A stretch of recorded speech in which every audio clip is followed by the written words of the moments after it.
Assalamualaikum warahmatullahi wabarakatuh. Siswa kelas 6 SD Negeri Cangkringan 1. Mari sebelum kita memulai pelajaran hari ini, kita berdoa terlebih dahulu. Berdoa mulai. Terima kasih. Ya, hari ini kita akan belajar tentang pembahasan soal-soal tryout yang sudah kalian kerjakan minggu yang lalu.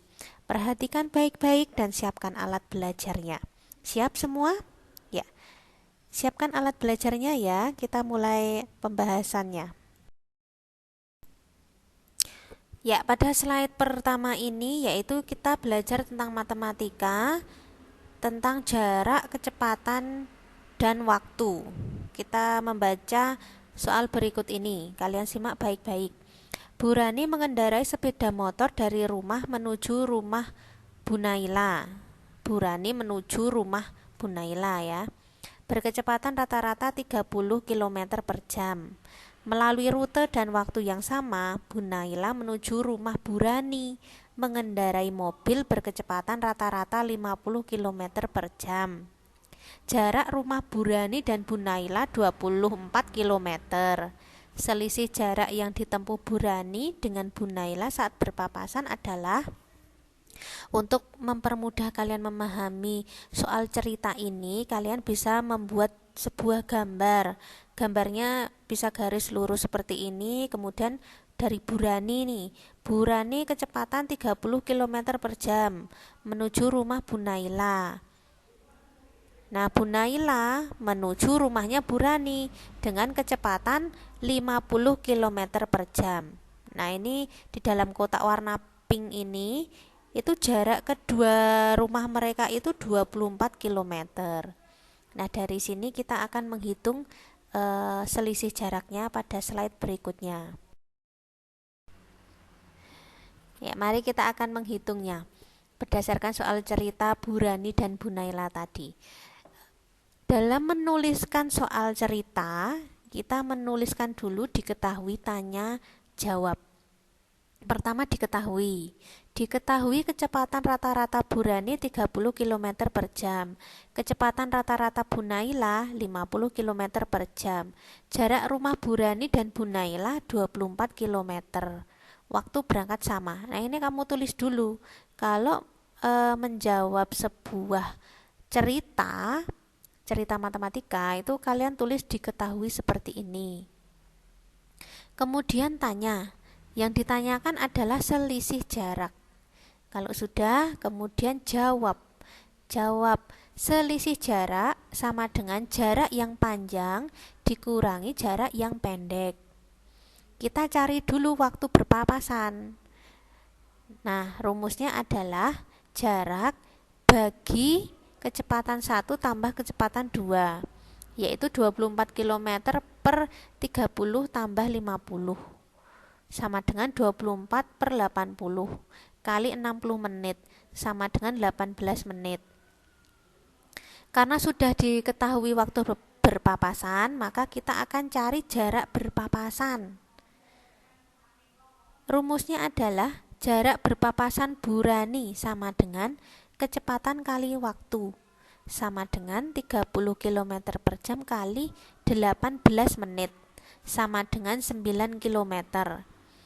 Jarak berpapasan Bu Naila sama dengan kecepatan kali waktu 50 kali 18 menit sama dengan 15 menit. Maka selisih jaraknya adalah 15 dikurangi 9 sama dengan 6 km. Jadi selisih jarak yang ditempuh Bu Rani dengan Bu Naila saat berpapasan adalah 6 km. Cara hitung seperti ini kamu tulis di dalam buku tulis, kemudian dipahami supaya kamu lancar menghitungnya. Pertama kamu nulis dulu menyalin dulu dari penjelasan Bu Fitri ini. Kemudian kamu cari sebuah kertas, kamu tutup cara hitungnya ini. Kamu ingat nggak cara menghitungnya tadi? Seperti itu. Kalau matematika harus seperti itu. Soal yang sama kamu hitung berulang-ulang agar paham maksud dari matematika itu cara hitungnya bagaimana. Begitu ya. Ya, selanjutnya bahasa Indonesia.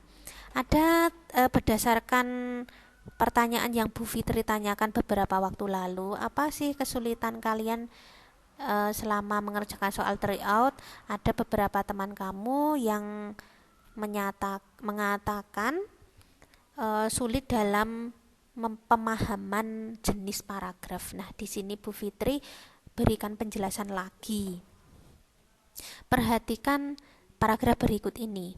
Siswa kelas 6 SD Merdeka sedang belajar di kelas. Keadaan kelasnya sangat nyaman dan bersih.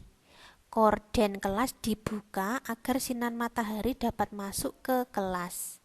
Lampu kelas tidak perlu dinyalakan lagi.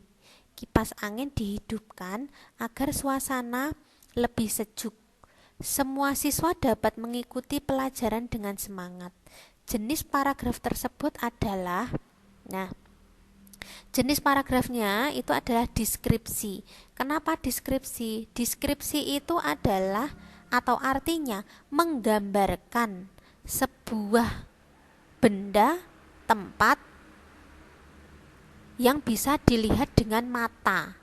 Nah, contohnya ini saya jelaskan ya. Siswa kelas sedang berada di kelas. Nah, ini sebagai kalimat utama, berada di kelas. Kamu bayangkan nih sebuah kelas. Kelasnya sangat nyaman dan bersih. Kamu bisa lihat toh kelas itu ada yang bersih, ada yang kotor. Nah, itu kamu bisa lihat dengan mata. Oh, itu deskripsi. Korden kelas dibuka agar sinar matahari dapat masuk ke kelas. Korden dibuka. Kalian bisa lihat kalau misalnya kalian di dalam ruangan kelas ada korden dibuka, kalian bisa lihat dengan menggunakan mata. Nah, itu deskripsi. Lampu kelas tidak perlu dinyalakan lagi. Nah, di dalam kelas ada lampu yang bisa kalian lihat. Kipas angin juga bisa. Semua siswa dapat mengikuti pelajaran dengan semangat. Nah, kalau pelajaran 1 tahun yang lalu, kalian kalau berada di kelas itu pasti semangat untuk mengikuti pelajaran. Kamu bisa melihat nggak wajah-wajah teman kalian atau wajah bapak dan ibu guru ketika mengajar? Pasti semangat. Nah, itu kalian bisa melihatnya dengan mata, bisa kalian gambarkan. Nah, itu adalah paragraf deskripsi. Artinya menggambarkan sebuah benda atau menggambarkan orang atau menggambarkan sebuah tempat. Nah, di dalam paragraf ini adalah menggambarkan ruangan kelas. Yang kalian bisa lihat yaitu kelas nyaman, bersih, korden dibuka, lampu tidak dinyalakan, kipas angin dihidupkan. Nah, itu kan kamu bisa melihat dengan mata. Itu namanya deskripsi. Diingat-ingat ya. Nah, Bu Fitri akan menjelaskan jenis paragraf yang lain pada slide berikutnya. Ini ada beberapa penjelasan jenis paragraf. Tadi deskripsi sudah, sekarang Bu Fitri akan menjelaskan tentang jenis paragraf narasi. Narasi itu artinya menceritakan sesuatu berdasarkan urutan waktu. Cirinya ada alur, latar, cerita fiksi, ada tokoh.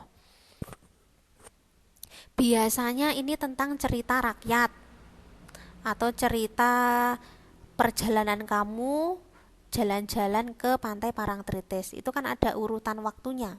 Urutan waktunya misalnya dari bangun tidur. Setelah bangun tidur, saya mandi. Kemudian saya sarapan. Kemudian saya pergi ke Pantai Parangtritis. Nah, itu ada kejadian waktunya. Waktunya setelah itu kemudian, nah pada pagi hari, nah itu ada waktunya. Atau itu kalau cerita kehidupan kita sehari-hari ya. Atau kalau dalam sebuah cerita rakyat itu pada zaman dahulu. Nah, pada zaman dahulu ada seekor tikus yang sedang berjalan. Kemudian dia melihat seekor kodok. Berjalan lagi dia melihat seekor bangau. Nah, ada kata kemudian. kemudian setelah itu. Nah, itu termasuk narasi. Ada urutan waktunya. Itu tentang narasi. Lanjut. Sekarang persuasi. Jenis paragraf persuasi berisi mengajak atau membujuk. Biasanya ada kata-kata ayo, mari, laksanakan, bersihkanlah. Nah, persuasi itu membujuk orang, mengajak orang untuk melakukan sesuatu. Misalnya, ayo bersihkan sampah ini supaya kita bisa hidup sehat. Biasanya ada sebuah paragraf, ada sampah-sampah berserakan. Kemudian di akhir kalimat itu, ayo kita bersihkan sampah ini, ayo kita menyapu agar kita hidup bersih. Nah, persuasi itu mengajak, membujuk. Kalian bisa melihatnya di akhir kalimat.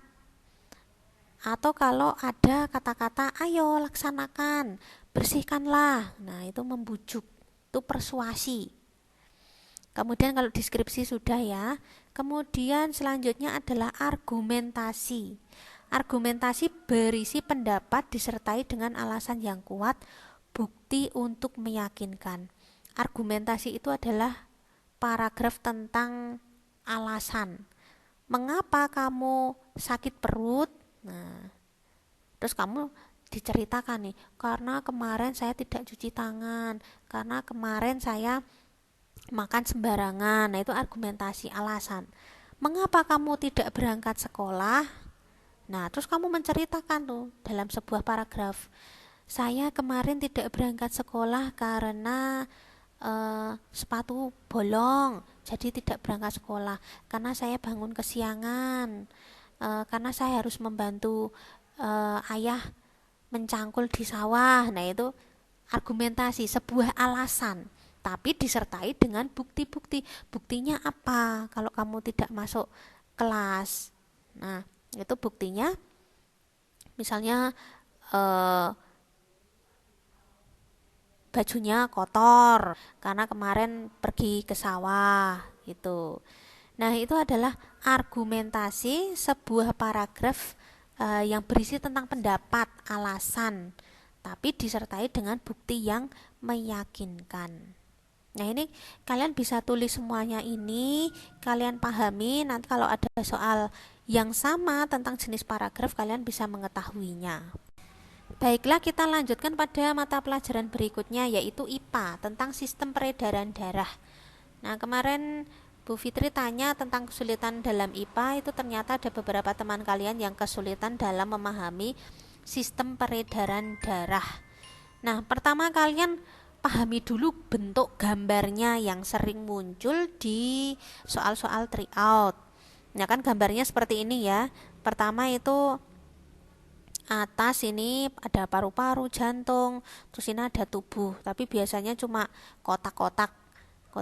Nah, ini kamu pahami bagian-bagiannya. Untuk nomor 1 itu serambi kanan, di sini ini ada jantung ya, jantung. 2 serambi kiri, 3 bilik kanan, 4 bilik kiri, 5 paru-paru, 6 tubuh, 7 ada pembuluh arteri atau nadi, 8 pembuluh vena atau balik, 9 arteri pulmonalis, 10 vena pulmonalis. Nah, kalian pahami dulu bentuk gambarnya dan dihafalkan bagian-bagiannya. Nah, itu akan mempermudah kalian memahami sistem peredaran darah. Perlu diingat, pembuluh darah yang keluar dari jantung disebut pembuluh nadi. Pembuluh darah yang masuk ke jantung disebut pembuluh balik atau vena. Nah, sekarang jenis-jenis peredaran darah. 1. Peredaran darah kecil.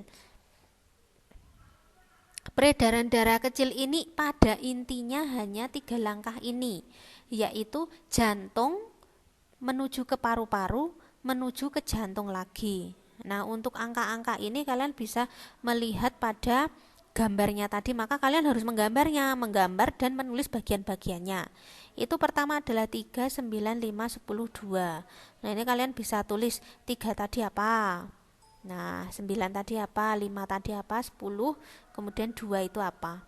Kemudian nomor 2, peredaran darah besar. Besar itu hanya 3 langkah ini saja, yaitu jantung, kemudian menuju ke tubuh, kemudian balik lagi ke jantung. Yang pertama itu adalah apa? 4 itu adalah bilik kiri. Jadi di bagian jantung kita itu ada 4 bagian. Serambi kanan dan serambi kiri, bilik kanan dan bilik kiri. Kalau disingkat itu sasi babi, biar kamu ingat ya. Nah, kalau peredaran darah besar itu pasti bilik kiri. Karena dinding bilik kiri itu adalah lebih tebal dibandingkan bilik kanan. Karena apalagi? Karena menuju ke tubuh. Tubuh itu kan seluruh tubuh kita dialiri darah. Nah, ini dia.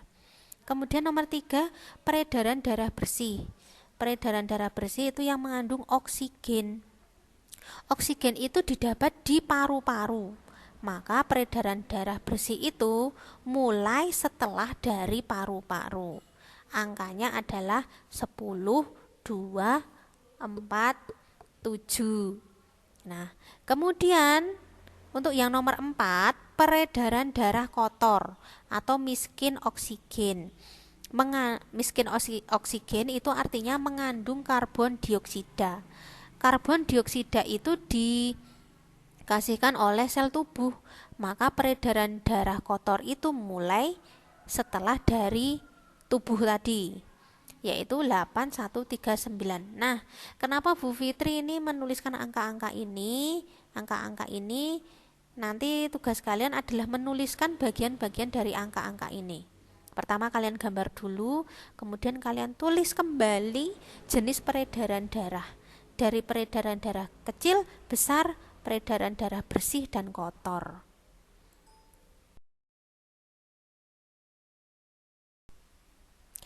Menyambung materi tentang sistem peredaran darah, yaitu fungsi bagian jantung. Nah, kalian perhatikan gambar jantung berikut ini. Itu ada ya, nah itu bagian jantung tuh seperti itu. 1, 2, 3, 4. Nah, bagian 1 itu apa? 1 itu adalah serambi kanan, menerima darah kotor dari tubuh. 2, bilik kanan, memompa darah kotor menuju paru-paru. Kemudian nomor 3 adalah serambi kiri, menerima darah bersih yang mengandung oksigen dari paru-paru. 4, bilik kiri, memompa darah bersih ke seluruh tubuh. Nah, ini kalau disingkat itu sasi babi. Sa itu serambi kanan, si serambi kiri, babi ba bilik kanan, bi bilik kiri. Nah, bagaimana kamu bisa mempelajari sistem peredaran darah ini? Ayo digambar dulu, ditulis bagian-bagiannya. Kalau kamu sudah hafal, nah kamu ikuti alur sistem peredaran darah ini. Dari sistem peredaran darah kecil, besar, sistem peredaran darah yang banyak oksigen dan miskin oksigen. Nah, itu benar-benar kalian pahami ya. Dibaca, diulang-ulang, pasti nanti kalian bisa ingat. Baiklah, untuk tugas pelajaran hari ini, tulislah penjelasan tadi tentang bahasa Indonesia, matematika, dan IPA ke dalam buku tulis kalian.